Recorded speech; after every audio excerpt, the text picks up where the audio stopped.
오늘도 예배를 통해서 살아계신 하나님 꼭 만나고 돌아가시는 시간 되시기를 축복합니다. 지난주 우리는 예수님이 변화산이라는 곳으로 가셔서 환하게 변화한 모습을 우리가 살펴보았습니다. 그렇게 하나님은 빛이신 분이라고 우리가 고백했지요.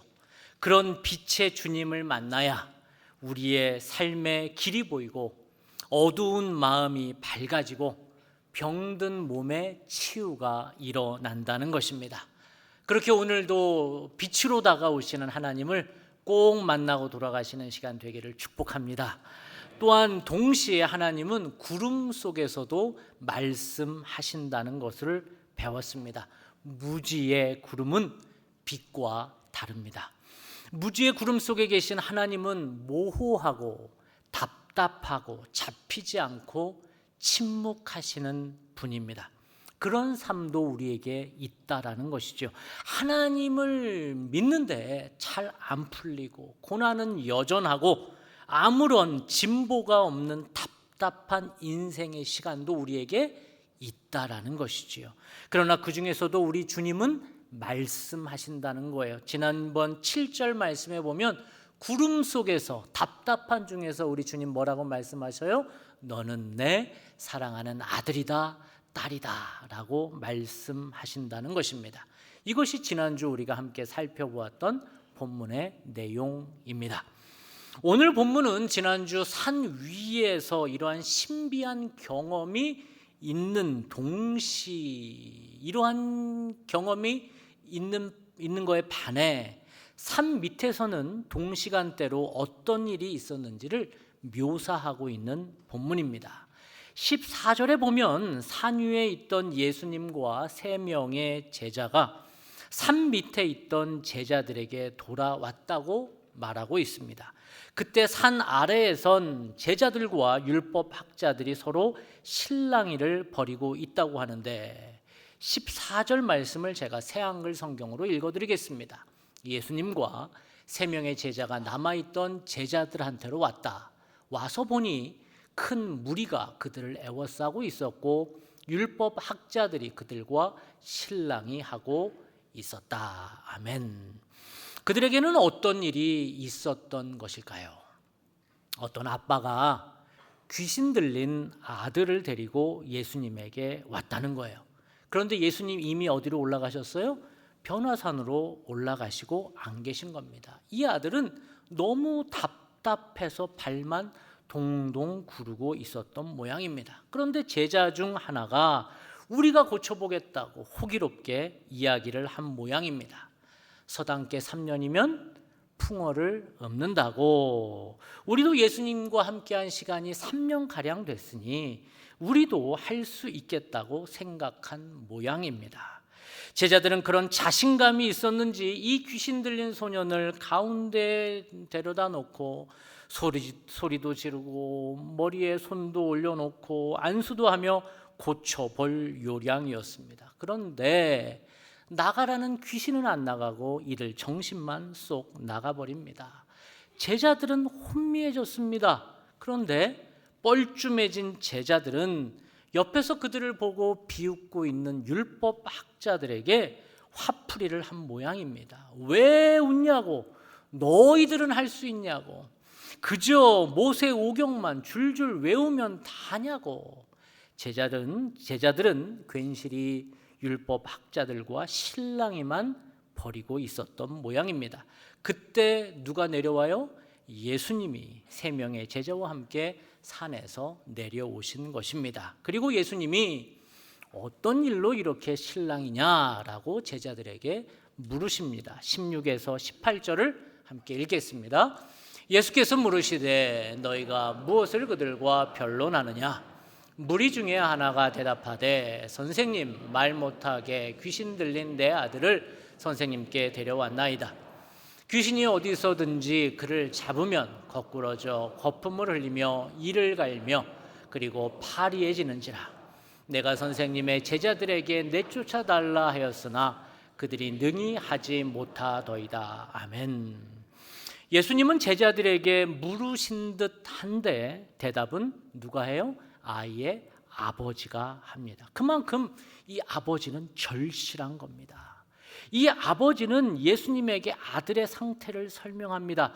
그러자 예수님은 이 소년 안에, 아들 안에 들어있던 귀신을 내쫓으시고 회복하셨다는 내용이 오늘 본문의 내용입니다. 그럼 오늘 본문이 우리에게 말씀하시는 의미는 무엇일까요? 첫째, 왜 이 소년은, 이 아들은 귀신이 들렸을까요? 둘째, 귀신 들린 이 아이에게 일어나는 특별한 행동은 무슨 의미일까요?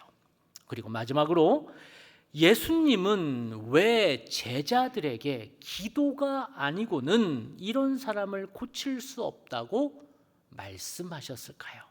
오늘은 그 의미를 살펴보겠습니다. 첫째로, 왜 이 소년은 귀신이 들렸을까요? 성경은 그 이유에 대해 분명하게 말하지는 않습니다. 그러나 오늘 본문은 지난번 마가복음 7장에 나오는 수로보니게 여인의 딸이 귀신 들렸다는 본문과 오버랩이 되는 본문입니다. 수로보니게 여인은 귀신 들린 딸을 예수님에게 데려오지요. 기억이 나시지요? 그러나 예수님은 딸을 고치기보다는 누구를 먼저 고쳐요? 엄마를 먼저 고칩니다. 헬라식 성공주의에 물든 귀부인, 자녀를 시리아, 페니키아 인류 문명에 뒤처지지 않게 하기 위해 능력주의로 몰아간 엄마가 사실은 그 딸을 병들게 한 것임을 누가 간파하셔요?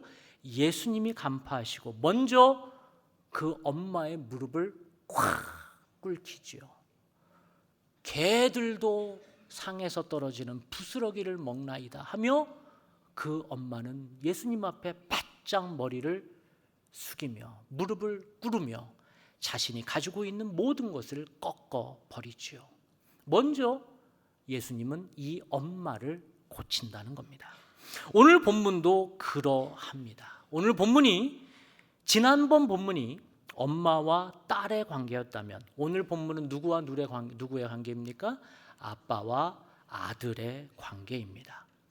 귀신 들림의 시작은 관계의 단절인데, 하나님과의 관계가 단절된 인간이 어둠에 잡히듯이 아버지와의 관계가 단절된 이 아들에게 지금 귀신이 들어왔다는 것입니다. 즉 오늘 본문은 그 원인은 알 수 없으나 아버지와 아들의 관계는 분명히 깨어졌다는 겁니다. 아빠의 어떤 행동 때문인지, 그래서 어떤 행동 때문에 아들과의 관계가 틀어졌고, 그래서 그 마음에 귀신이 들어왔는지는 정확히 알 수 없지만 오늘 본문에 아빠와 아들의 관계는 확실히 깨졌다는 것을 전제하고 있습니다. 두 번째, 그러면 그 원인을 알 수 있는 힌트가 있을까요? 17절, 18절에 힌트를 주고 있습니다. 귀신 들린 그 소년의 모습을 보면 어떤 원인이 있었는지 우리는 짐작할 수 있습니다. 17절, 18절을 함께 읽겠습니다. 그 아이는 말을 못하게 하는 귀신이 들려 있습니다. 어디서나 귀신이 아이를 사로잡으면 아이를 거꾸로 들입니다. 그러면 아이는 거품을 흘리며 이를 갈며 몸이 뻣뻣해집니다. 아멘. 소년은 입에 거품을 내품고 이를 벅벅 갈며 자주 쓰러진다는 것이에요. 이를 갈다, 입에 거품을 물다라는 표현은 매우 강한 분노의 표현입니다. 즉 이 아이에게는 지금 공격적인 성향이 내면에 가득 내재되어 있다는 것이죠. 그는 아버지로부터 어떤 대우를 받고 살았는지는 알지는 못하지만 어릴 때부터 이 분노를 처리하지 못해서 꾹꾹 누르며 살았던 모양입니다. 보통 아빠들이요 실수를 합니다. 어릴 때 꼬마일 때는 아이가 얼마나 이뻐요. 그러니 뭐 쭉쭉 빨고 이쁘다고 안아주다가 이제 이 아들이 점점 자신의 목소리를 내고 분명하게 반항하기 시작을 할 때면 이제는 아이로 보지 않고 아빠는 아들을 수컷으로 봅니다. 그리고 훈육이라는 이름으로 윽박 지르고 기를 죽이며 아빠를 향한 수컷성을 분지르려고 합니다. 아빠에게만큼은 고분고분한 아들이 되기를 원합니다. 성숙하지 못한 아빠들의 아들 조련법이지요. 아마도 오늘 본문의 아버지가 아들을 그렇게 대한 모양입니다. 그러니 그 안에는 아빠에게 말 못하는 엄청난 분노가 내재된 것입니다. 그러나 아들은 아빠에게 표현할 수 없었던 모양입니다. 그러니 그 분한 마음, 억울한 마음을 풀어내지 못하니 입을 닫아버리고 이를 벅벅 갈면서 그 어두운 마음에 귀신이 들어온 것입니다. 그러니 그 눌려있는 마음에 귀신이 들어오니 그 귀신은 18절 말씀대로 말을 안 합니다. 또한 거품을 흘리며 이를 부득부득 갑니다. 20절 말씀처럼 심한 경련을 일으킵니다. 자기 분에 자기가 어쩔 줄을 몰라 한다는 것입니다. 모두 내면에 뭐가 가득해요? 분노가 가득하다는 표현입니다. 지금 이 소년 안에는 처리하지 못한 분노가 가득하다는 것입니다. 이때 예수님은 아빠에게 묻습니다. 이 아이가 언제부터 그랬느냐? 이것은 단순히 증상의 발원 시기가 언제냐고 묻는 게 아니라 너는 아빠로서 언제부터 아들을 학대했냐고 묻는 것입니다. 21절, 22절을 읽겠습니다. 예수께서 그 아버지에게 물으시되 언제부터 이렇게 되었느냐 하시니 이르되 어릴 때부터니이다. 귀신이 그를 죽이려고 불과 물에 자주 던졌나이다. 그러나 무엇을 하실 수 있거든 우리를 불쌍히 여기사 도와주옵소서. 이 아버지는 빨리 도와달라고 고쳐달라고 얘기를 하지만 그렇게 고쳐놓고 집에 가면 또다시 분노가 쌓이는 관계로 들어갈 것이기에 예수님은 증상을 고쳐주는 게 문제가 아니라 언제부터 너는 그렇게 학대하며 분노시키는 아버지로 살았느냐를 묻고 있었던 것입니다. 그때 어렸을 때부터라고 얘기를 합니다. 아버지는 아주 어린 시절부터 이렇게 아들에게 아주 아들을 힘들게 했다라는 것이지요. 귀신이 이 소년을 불과 물에 자주 던졌다고 말합니다. 불은 열정을 의미하기도 하지만 성욕을 상징하기도 합니다. 이 아이는 자신 안에 불과 같은 분노, 열정만 가득한 것이 아니라 그 불을 억압시켜 놓았기에 잘못 형성된 기형적 성욕도 생겼다라는 것이에요. 그래서 남성들이 아버지와의 관계가 틀어지고 잘 형성이 못하게 되면, 형성이 잘 안 되면 기형적 성욕이 나타나기도 한다라는 것이죠. 그래서 프로이드는 아버지와 건강한 관계를 갖지 못한 아들들, 남자 아이들에게는 기형적 성욕이 형성되기 쉽다라는 거예요. 그것이 우리가 많이 들어본 웨디푸스 컴플렉스라는 것이지요. 아버지들 잘 들어보세요. 아들들은 자라면서 아버지로부터 건강한 남성성을 배우기를 원합니다. 아들들은 아빠와 운동도 하고 목욕도 하고 깊은 대화도 하고 스킨십을 하면서 아빠와 내면의 일치를 하려는 강한 욕구가 어린 아들들에게 있다라는 거예요. 그런데 그렇게 하지 못하면 아버지가 시간을 많이 내지를 못해 그렇게 배워오지 못했기 때문에 그렇게 못하는 수도 있고, 아니면 너무 바빠서 못하는 수도 있고, 그렇게 시간을 갖지 못하면 아버지를 내 롤 모델, 존경의 대상으로 이제는 아들은 보지 않고 경쟁자로만 여깁니다. 구스타프 융의 관점에서 보면 이런 아들들은 아버지로부터 어떤 보호를 받지 못한다고 스스로를 여깁니다. 그래서 그런 아버지 밑에서 성장한 아들들은 내면의 불안과 두려움, 더 나아가서는 자아 분열, 즉 귀신 들림으로 이어진다고 융은 말하고 있습니다. 프로이드로 분석을 하든 융의 분석 심리학으로 분석을 하든 지금 이 소년의 상태는 아버지로 인해서 극도로 불안하고 분노가 가득한 억압된 자아상을 가진 상태라는 것입니다. 그럼 마지막으로 오늘 이 본문이 우리에게 말하는 바는 무엇일까요? 바로 우리가 그렇다는 겁니다. 우리도 영적 아버지인 하나님과의 관계가 틀어져 버리면, 그리고 단절되어 버리면 우리도 그러한 불안과 분노와 공격적인 성향의 사람으로 살아간다는 것이에요. 우리는 어떻습니까? 작은 것에 얼마나 우리는 욱하는지 모릅니다.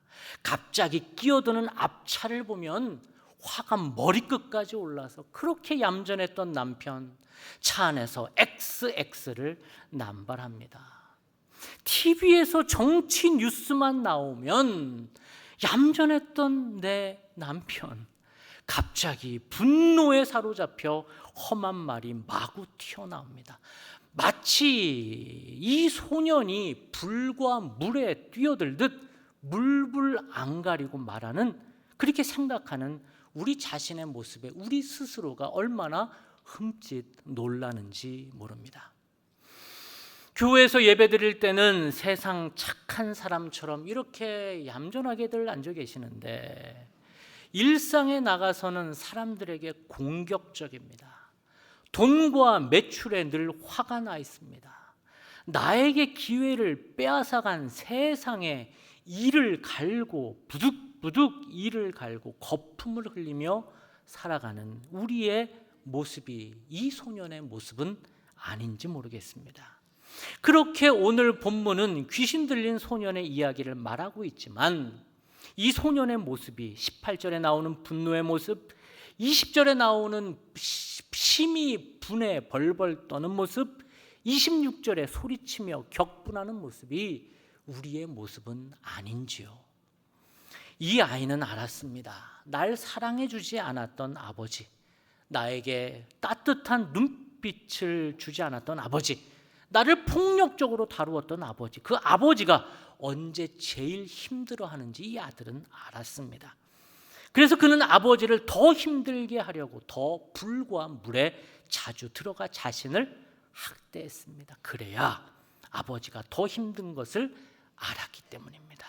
그래서 자신을 마구 다루어야 아버지가 쩔쩔매는 것을 알았기에 더 아버지를 괴롭히게 하려고 마구 자신을 함부로 학대하는 것입니다.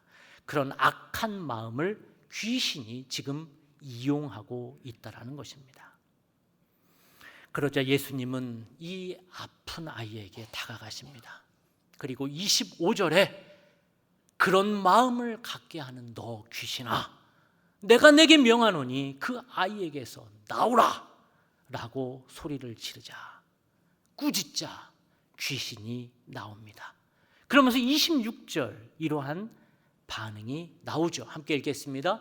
귀신이 소리 지르며 아이로 심히 경련을 일으키게 하고 나가니 그 아이가 죽은 것 같이 되어 많은 사람이 말하기를 죽었다 하나. 아멘. 귀신이 떠나가자 소년은 죽은 듯 누워 있습니다.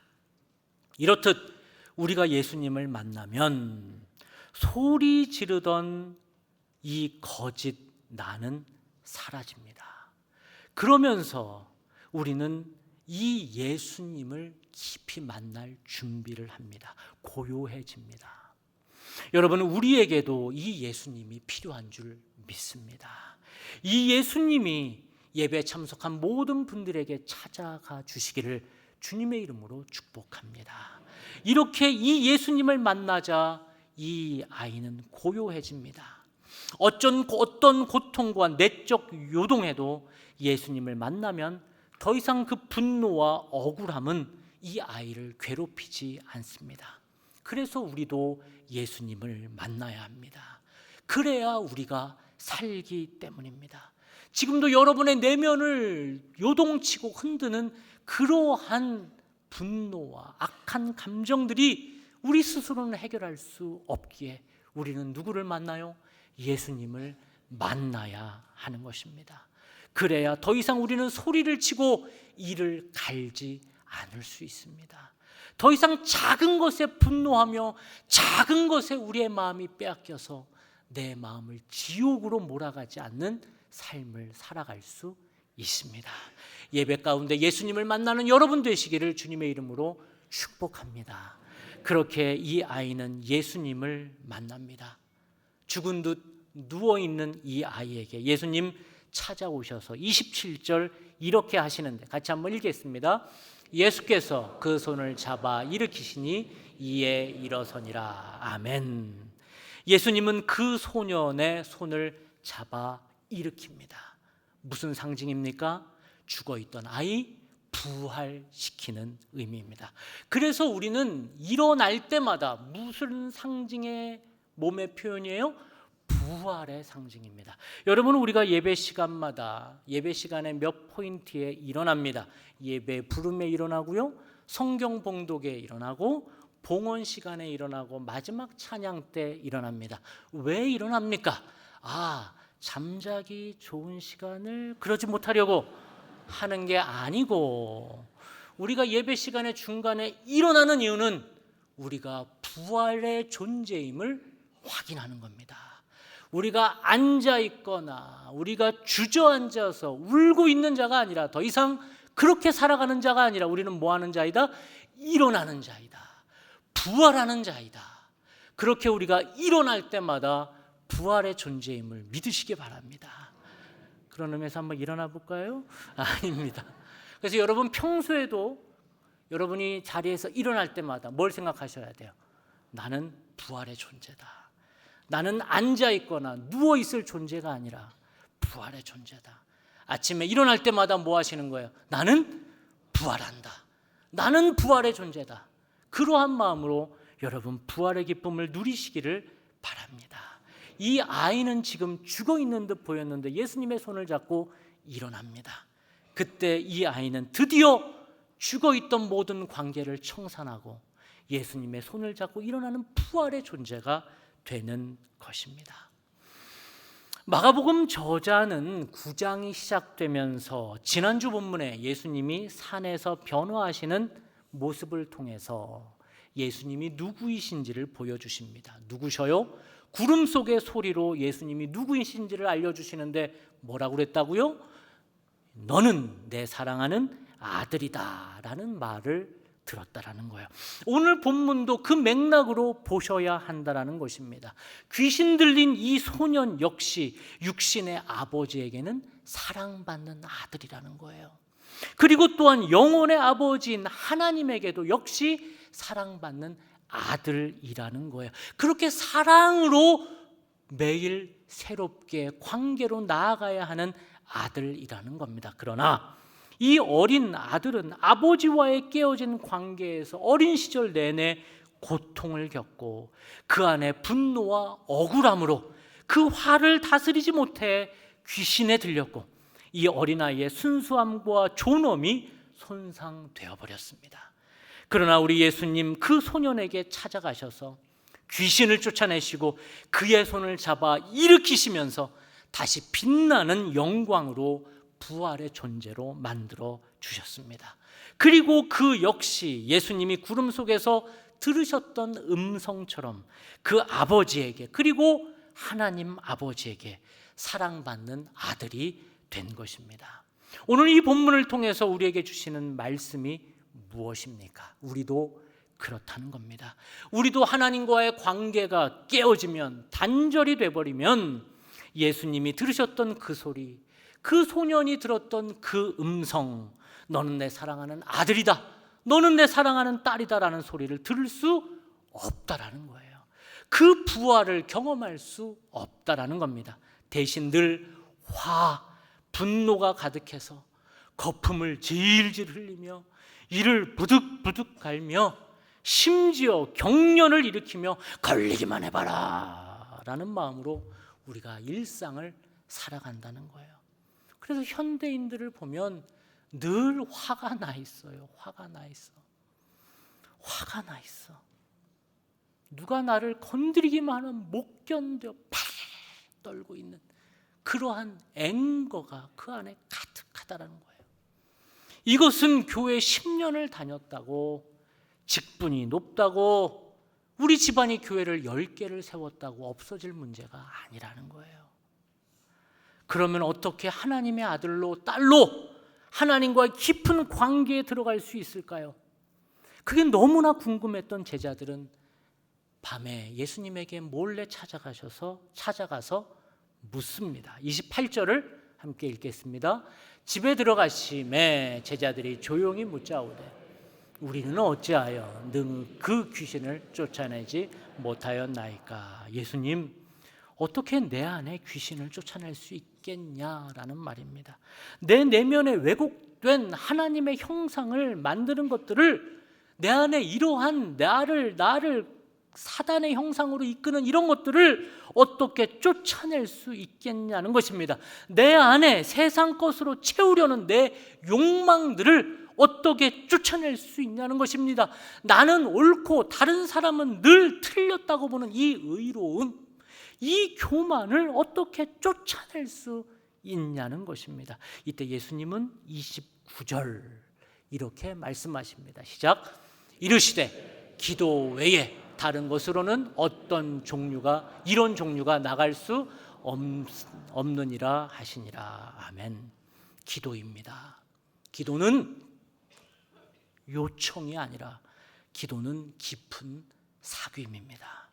기도 가운데 내가 하나님의 사랑을 받는 아들, 딸임을 알아차릴 때만, 그 깊은 관계의 회복이 있을 때만 우리를 악마의 주술에서부터 우리는 자유롭게 풀어질 수 있다라는 것입니다. 기도할 때만 세상이 주는 그런 알뜰한 유혹과 정죄와 분노와 억울함에서 자유할 수 있다라는 말입니다.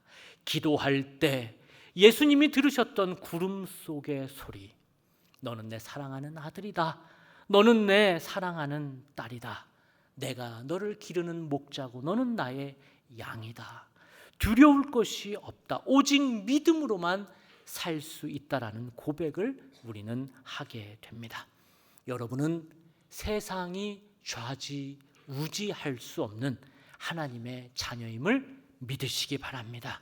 그런 능력의 사람으로 하나님과의 깊은 기도와 사귐 가운데 하나님의 사람으로 늘 살아가시기를 주님의 이름으로 축복합니다. 기도하겠습니다. 하나님, 우리 안에 있는 분노와 상처를 보시고 그 깊은 어둠 속에서 손 내미시는 주님의 은혜에 감사드립니다.